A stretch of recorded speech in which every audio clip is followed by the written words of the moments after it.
Hi mga guys! So guys, meron tayo ditong avocado guys. Oh, hinog na. So, kainin na natin to guys. Mayroon na nga nasira oh. Sayang. 1 kilo to guys, 1 kilo. Diba? Ang sexy, diba? Sexy. Try natin guys.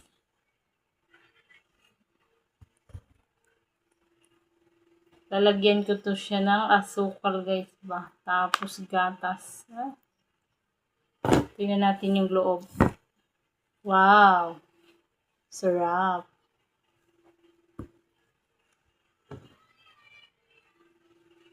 Ngayon lang tayo nakakain guys ng avocado.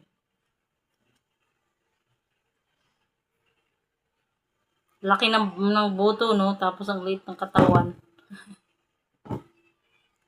So, balatan muna natin. O, hiwain muna natin to lahat, guys. Baka may mga bulok pa. Ang cute, diba? Sayang sa dulo, may bulok. Oh. Di naman siya nalamog. Binili ko to guys, isilaw pa. Tapos pinabayaan ko lang. Hinog man.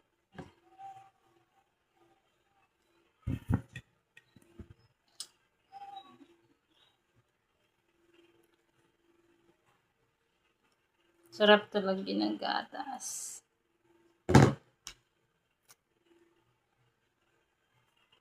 Walang bulok. Akin na nga. Ang kukobi.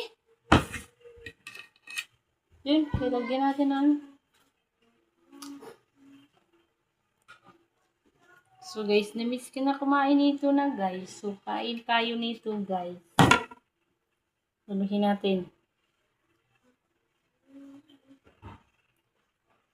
Masarap to guys. Tapos ilagay mo siya, palamigin mo ba.